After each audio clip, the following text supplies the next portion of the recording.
Salut Lady Boss, j'espère que tu vas bien. Ah, attends, je vais confirmer que je suis bien live. Mais oui, je suis bien live. Écoute, bon appétit, il est midi. C'est un live improvisé. Je ne reviens officiellement au boulot que dans une semaine, une semaine et demie à peu près. Pour celles qui ne me connaissent pas, je m'appelle Rim, je suis la fille derrière la feed web et ton hôtesse sur ce groupe.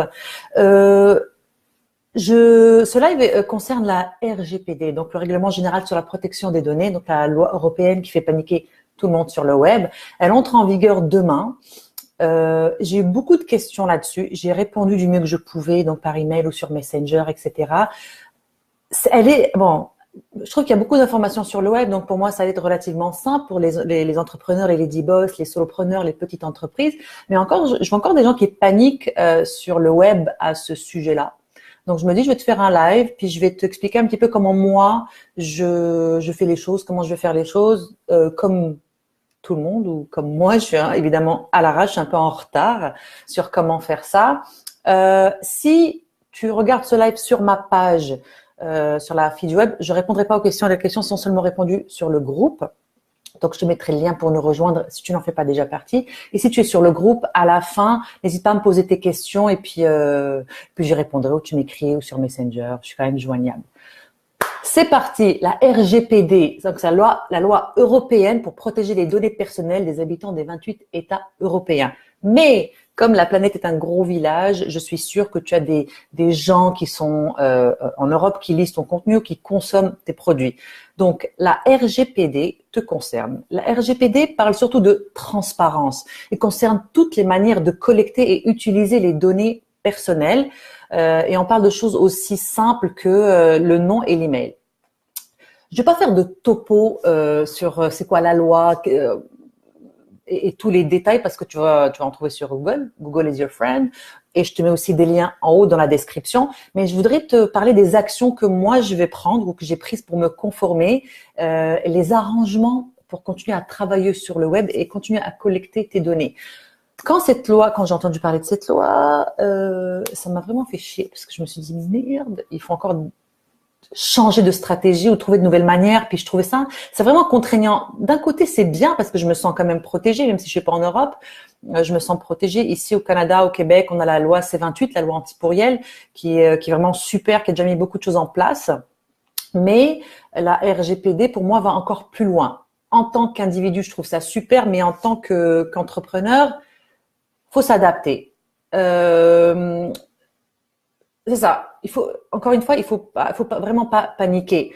Je vois encore de la panique. Moi, dans ma compagnie, la zénitude est un élément primordial. Donc, je me devais d'attaquer ce sujet. Donc, me voici avec les actions que moi je prends. Qu'est-ce que c'est, les choses sur quoi il faut vraiment, vraiment s'intéresser par rapport à la RGPD. Et puis, un dernier mot comme quoi, la raison pour laquelle il faut vraiment se calmer et respirer. On va commencer par les actions à prendre, les choses importantes pour te protéger et pour être safe, pour que ta compagnie soit safe. Première chose à faire, c'est annoncer les cookies, la fameuse barre ce site utilise des cookies, accepter oui, non, bien plutôt aller un lien vers comment sont utilisés les cookies, extrêmement important. Tout le monde devrait avoir ça. Un cookie, c'est quoi? Un cookie, c'est ce qui permet en fait de faire un suivi sur le web quand tu as visité un site. Ça sert à personnaliser les publicités. Ça sert comment on dit, voilà, c'est comme le pixel Facebook. Ça sert vraiment à personnaliser ton expérience sur le web après avoir visité un site. Je manque de vocabulaire à ce sujet-là. Si vous avez une meilleure description pour moi, mettez-la, n'hésitez pas. Numéro 2, avoir des mentions légales claires où tu déclares comment tu utilises les données. C'est quoi les entreprises, quelles sont les entreprises avec qui tu partages ces données. On t'aide à collecter, quitte à les collecter ou peut-être à les processer, à les utiliser. On parle de Mailchimp, d'ActiveCampaign, on parle de Facebook, PayPal, Bitly, vraiment tous les third parties, toutes les compagnies qu'il y a autour et même ManyChat, moi qui commence à utiliser les Messenger bots. ManyChat est importante. Donc, les mettre bien visibles sur ton formulaire. Donc maintenant, ton formulaire, c'est ça le grand changement avec la RGPD, c'est que ton formulaire va se transformer. Il y a des stratégies, mais le plus important, les mentions légales doivent être, il doit y avoir un lien cliquable pour aller les voir. 3, avoir un consentement explicite que ton abonné souhaite réellement recevoir tes emails. Il y a plusieurs manières de faire ça. Ok, je vais t'en présenter ici quelques-unes que j'ai pris du podcast de Heart and Hustle de Zach Spuckler, où l'avocate et entrepreneur du web Jenna Shingle-Jaffe explique d'abord bien la loi, puis elle t'explique aussi des manières de l'utiliser, toi, à ton petit niveau de Lady Boss. Je te mets le lien du podcast en haut si tu as envie d'aller creuser tout ça par toi-même. Mais comme il est interdit, ma Lady Boss, dorénavant de proposer un freebie, un cadeau contre une adresse email, eh oui, mais je t'en parle plus tout à l'heure, tu dois trouver des manières de conserver cette adresse après le téléchargement. Alors, ça, c'est vraiment le truc, l'épine dans le pied du web entrepreneur, parce que construire sa liste, c'est le nerf de la guerre. C'est comme ça qu'on peut après continuer la conversation avec nos abonnés. Et bien maintenant, officiellement, ce n'est plus possible. Comme avec toute loi, on peut travailler avec, on peut la contourner entre guillemets. Donc, j'ai mon petit papier avec ce que propose Jenna Shingle-Jaffe, donc avocate et entrepreneur du web, dans le podcast de Heart, Soul and Hustle. Tu peux, dans ton formulaire, mettre une petite checkbox « J'accepte », donc un petit carré à cocher. J'accepte de recevoir les informations, donc j'accepte que tu m'ajoutes à ta liste, blablabla. Je vais utiliser ton email pour X, Y, Z. Voici le lien vers mes mentions légales. Bon, bummer, comme elle disait dans le podcast, c'est vraiment chiant parce que la personne peut tout simplement s'inscrire, ne pas cocher la case, tu lui livres le cadeau et puis voilà. Il y aura sûrement des manières après dans la thank you page, donc lui dire est-ce que tu veux vraiment, es-tu sûr de ne plus vouloir recevoir? Tu peux aussi le redemander dans l'email de livraison du freebie. Mais bon, pour moi, je pense que ça va être vraiment une manière de perdre beaucoup d'opportunités. Mais c'est une manière. C'est pas ma préférée, mais c'est une manière. La deuxième, c'est donc le formulaire ajouter un veux-tu être sur ma liste, oui ou non. Et tant qu'ils n'ont pas répondu à ça oui ou non, il n'y a pas de suite. Ils peuvent pas continuer. Donc si c'est non, encore une fois, c'est la merde pour toi. On parle vrai. Troisième option, le formulaire et mettre une question, est-ce que tu es en Europe? Voilà, oui ou non. Si elle te dit oui, si la personne répond oui, dans ton fournisseur d'email, donc Mailchimp, ActiveCampaign, ConvertKit, il y a Trigger, donc quelque chose qui va s'activer, qui va soit lui envoyer un email supplémentaire pour lui demander si elle veut vraiment donc lui livrer le cadeau et lui demander s'il veut vraiment faire partie de ta liste, ou dans la thank you page, lui réitérer, lui redemander veux-tu faire partie de ta liste, etc., etc. Sachant qu'à tous ces niveaux-là, la personne peut tout simplement refuser. Bon, donc ça c'est les trois options dans le formulaire. Si tu n'as pas envie d'alourdir ton formulaire, donc moi personnellement, en ce moment, pour me conformer d'ici le 25 mai, parce que ça rentre en vigueur demain, pour me conformer d'ici le 25 mai, j'ai pris la première option, le temps de m'arranger, juste pour faire vite. Mais si tu n'as pas envie d'alourdir ton formulaire, il y a une option. En fait, il y a deux options. Moi, je vais certainement utiliser la dernière. La première option, c'est dans ta page de merci, donc ta thank you page, après que la personne ait entré ses informations pour avoir son cadeau, lui dire merci de t'être abonné, merci de t'être inscrite à ma liste et tu vas bientôt recevoir ton cadeau. En attendant de le recevoir, si tu veux continuer à recevoir de mes informations, clique ici. Je vais utiliser ton email pour t'envoyer des informations, de l'actualité, des promos, blablabla. Il faut cliquer ici. Donc, la personne doit cliquer, qu'elle soit en Europe ou pas. Toutes ces manières, toutes ces façons, toutes ces options dont je te parle jusqu'à maintenant, c'est que tu les envoies à ta liste, qu'elles soient en Europe ou pas, que les personnes soient en Europe ou pas. Si elles sont au Canada, si elles sont aux États-Unis, si elles sont en Afrique, tu les as perdues aussi. Donc, ce ne sont pas les manières préférées. Ce que cette avocate, Mrs. Jaffe disait, c'est qu'il y en a une cinquième. et je vais voir, moi j'utilise ActiveCampaign. Donc, elle propose d'utiliser son fournisseur d'infolettres et de voir si il peut sélectionner, ou plutôt pas sélectionner, mais s'il peut identifier le pays de provenance. Normalement, oui. Donc, s'il peut identifier le pays de provenance avec l'adresse IP de la personne qui s'inscrit, tout de suite, tu sépares dès l'inscription tes abonnés. Je t'explique. J'arrive, je suis au Canada, je vois qu'il y a un cadeau contre whatever. Je m'inscris à une liste pour avoir des informations de quelqu'un. J'entre mes informations, je clique sur l'envoi. Tout de suite, dans le fournisseur d'infolettres de de l'entrepreneur dont je veux recevoir des nouvelles, elle voit que je suis au Canada et double opt-in normal, et puis elle continue à me livrer les informations et à me pitcher, à me mettre dans sa séquence d'accueil, dans ses entonnoirs de vente, tranquille. Mais si je suis, je sais pas moi, je suis en Belgique et je m'inscris, son fournisseur d'infolettres va réaliser donc que je suis en Belgique, et c'est là où, dans la thank you page, ou dans l'email à la livraison du cadeau, où elle doit me reposer la question. Veux-tu faire partie de ma liste? Est-ce que tu veux continuer à recevoir de mes nouvelles? Est-ce que tu veux continuer à me lire? Donc, c'est vraiment, là, tu t'assures que tous ceux qui viennent d'ailleurs hors Union européenne sont safe, tu les gardes. Et puis, il y a les autres Union européenne, de l'Union européenne dont tu dois recevoir le consentement. Bon. Je l'explique plus tard. Moi, je le fais pour tout le monde parce que je pense que c'est une bonne manière aussi de réitérer l'intérêt de ta liste.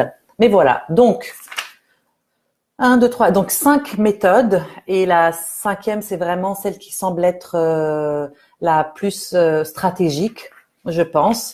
La 4e aussi. Mais, tu sais, t'as vraiment envie de te donner toutes les chances possibles que ta liste continue à grossir, parce que c'est comme ça que tu peux continuer la conversation avec tes abonnés. C'est comme ça que tu peux te faire connaître d'eux. C'est comme ça que tu peux aller chercher tes leads pour tes prochaines promos, pour vendre tes produits, vivre et être rentable tout simplement. Et voilà. Donc, dans ce qu'il faut faire, dans ce qu'il faut continuer à faire, après cette manière donc d'avoir le consentement, avoir un double opt-in. Donc le double opt-in, c'est je m'inscris, un email est envoyé, veux-tu vraiment t'inscrire? Tu cliques un oui. Au Canada, on est tranquille parce qu'on a la loi, enfin au Québec aussi, Canada, Québec, je suis au Québec, on a la loi C28, donc la loi antipourriel, donc ça fait un petit moment que c'est plus le Far West à ce niveau-là. Mais si tu ne l'as pas, c'est très très important de le mettre en place. C'est une autre manière de confirmer ce consentement. Alors, que faire avant demain? Ce que moi je fais, ce que moi je vais faire. Demander à ta liste existante de renouveler son consentement pour recevoir tes infos. Et je pense que, comme je disais tout à l'heure, tu devrais l'envoyer à tout le monde. Donc, à moins d'être sûr à 100% que tes abonnés ne sont pas en Europe, tu devrais le faire. Donc, tu vas me dire, oui, mais tu sais, tu parlais tout à l'heure du fournisseur et de l'adresse IP, mais moi, mon fournisseur, il est capable de me dire que toutes les personnes qui sont déjà sur ma liste ne sont pas en Europe et que je vais seulement cibler cela pour leur envoyer un email. Non, parce que la loi est claire et elle est vicieuse. Si moi, je me suis inscrit dans ta liste alors que j'étais aux États-Unis, au Canada, et que je déménage en Europe, et si à un moment donné, ce que tu fais ne me plaît plus, puis je te reporte, parce que c'est comme ça que ça va fonctionner, ou bien, ou que je me plains, eh ben tu seras puni. Peu importe. Parce que c'est à toi de savoir que j'ai déménagé en Europe. C'était à toi de me redemander mon consentement. Donc, perso, comme je disais, je préfère le faire pour tout le monde pour cette raison-là. Mais c'est une bonne chance d'envoyer à tous. Je pense que c'est vraiment mieux d'avoir une liste engagée, donc une liste qui a vraiment envie de te lire, une liste des abonnés qui vont ouvrir tes emails à chaque fois, plutôt que d'avoir une grosse liste, mais que tu as peut-être juste 40% qui sont là. Donc, oui, puis un autre truc aussi au niveau monétaire, c'est un provider, donc comme Mailchimp, qui te paye à la tête de pipe. Tu préfères avoir des gens engagés puis que ça vaille la peine de payer pour eux. Donc voilà, réitère le consentement de ta liste pour être sûr que tu es toujours en phase avec eux et que tu peux les aider et qu'ils veulent vraiment, vraiment, vraiment recevoir de tes informations. Oh my God, l'article 7. Là, on arrive au lead magnet, au cadeau, freebie, incentive.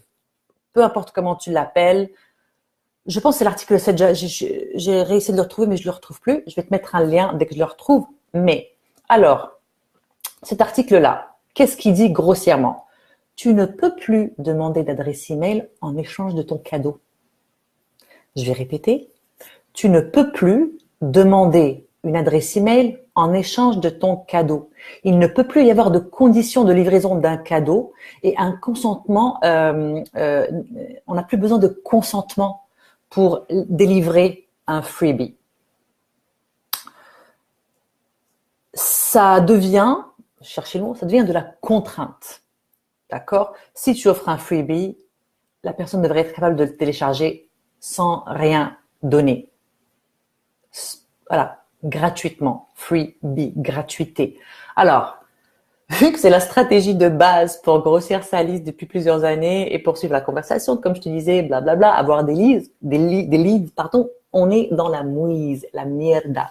Sauf que, comme le dit cette charmante avocate que je découvre de plus en plus et que j'adore, c'est il y a une manière de travailler autour de ça. Premièrement, tu changes ton vocabulaire. Tu les invites à s'inscrire à ta liste pour avoir de tes nouvelles et recevoir ton cadeau, et non pas pour recevoir ton cadeau. Ben oui, hein, c'est la loi. Les vocabulaires légal. Donc, on change le vocabulaire. Les invités, télécharge Match super. Non. Inscris-toi à ma liste pour recevoir mes nouvelles et recevoir ta checklist gratuite. Voilà, fais très attention. 2. Comme dit plus tôt, ajouter la case à cocher ou l'une des 5 stratégies que tu vas adopter. Et 3, très très très très important, toujours mentionner, toujours indiquer tes mentions légales. Le lien vers tes mentions légales, c'est très important. Voilà. Alors, pas de panique. Là, je vois. Oui, oui, c'est ça. Oui, je sais. Vous venez de lancer, voilà, je vois que tu viens de lancer mais c'est juste une question de vocabulaire. Faut vraiment pas paniquer. Tu vas voir, là, j'ai presque fini, puis il y a de l'espoir au bout du tunnel. Donc, pas de panique. Si tu appliques toutes ces petites choses, alors je vais juste revenir dans mes notes, annoncer les cookies, avoir des mentions légales claires, les faire faire. Ça vaut la peine d'investir là quand on est rendu là, puis que si tu commences à vivre de ton entreprise, ça vaut la peine de faire une petite dépense pour ça et la mettre clairement sur ton site et sur ton formulaire. Avoir un consentement explicite de la personne qui s'inscrit chez toi. Il y a 5 méthodes. Celle de la checkbox. Est-ce que tu veux recevoir, que j'utilise en ce moment, le temps de m'arranger. 2, le oui/non. Est-ce que tu veux recevoir, conditionnel au téléchargement. 3, est-ce que tu es aux États-Unis, en Europe, pardon. Donc oui/non. Puis là, ça va. Tout va fonctionner au niveau de ta liste, donc dans ton fournisseur d'infolettres pour être sûr de ce qu'il reçoit. 4, dans la thank you page, est-ce que tu veux toujours recevoir? Donc, c'est un truc à cocher. Ou bien 6, travailler directement au niveau de ton fournisseur d'Internet et avoir des triggers, les séparer dès qu'il y a une reconnaissance de l'IP, si c'est en Europe ou ailleurs dans le monde. Le plus important, c'est d'avoir vraiment le consentement explicite. Ensuite, donc, lead magnet, faire attention, donc le cadeau, faire attention au vocabulaire. Faire attention au vocabulaire. Donc, plus de conditions, juste changer le vocabulaire, faire très très attention et indiquer aussi que tu lui livres l'infolettre. Donc, tout ce que j'ai dit avant s'applique. Tu lui livres le cadeau, mais tu vas utiliser son email pour autre chose. Toujours avoir le consentement explicite. Alors, voilà, comme je disais tout à l'heure, ne panique pas. Ce n'est pas après nous, modestes et petites lady boss, que cette loi en a, mais aux grosses corporations, les méchantes corporations qui n'ont pas beaucoup de scrupules à ce niveau-là. Donc, on reste zen. Juste ne pas oublier qu'on n'est jamais à l'abri d'une délation ou d'une plainte, et ça peut toujours faire mal. Donc, si jamais tu décides j'en ai rien à foutre de tout ça, je prends le risque, il n'y a pas de problème. Il faut juste que tu sois au courant du risque et que tu saches que il y a des punitions. Donc, il y en a sur différents niveaux. Je pense que le premier, c'est un avertissement. Le deuxième, tes données sont bloquées en Europe. Et le troisième, tu as une amende qui peut aller jusqu'à 4% de ton chiffre d'affaires. Ça peut faire mal si tu gagnes pas beaucoup, hein. Ou si tu gagnes beaucoup, mais c'est 4%, c'est quand même énorme. Voilà. Donc, tu connais le précepte. Nul n'est censé ignorer la loi. Donc, voilà. tu peux pas le je ne savais pas, tu peux pas. Je sais pas que ça fonctionne, tu ne peux pas. On est dans un monde de globalisation. Nous sommes des entrepreneurs, des lady boss, des super warriors qui ont envie de travailler, d'être reconnus partout sur la planète. Donc, vaut mieux se conformer. C'est vraiment pas beaucoup à mettre en place. Moi, je vais faire gaffe. Je suis à l'arrache totalement, mais je suis capable de m'arranger d'ici à demain, pardon, et puis d'ici les semaines qui viennent, faire des choses beaucoup plus clean, beaucoup plus propres. Voilà, voilà. On reste zen, on réécoute. Tu sais quoi? Je vais essayer de te faire un petit papier, comme ça, une petite checklist, comme ça, tu as tout ça tout propre et que tu peux t'y reporter. Je vais la mettre en téléchargement ou je t'envoie par Messenger. On verra tout ça ensemble. Moi, je dois te laisser. Il est 12h31. J'avais un lunch à midi. Je m'excuse, c'est avec Linda. J'arrive. Et donc, si vous avez des questions, vous les écrivez en bas. Si vous voulez regarder ça sur la page, moi, je ne réponds que sur le groupe. Donc, on se rejoint sur le groupe ou vous me les envoyez sur Messenger. Je vous envoie des gros bisous. On ne panique pas. Le GDPR, c'est aussi à notre avantage en tant qu'individu. Ciao. Je vais y arriver.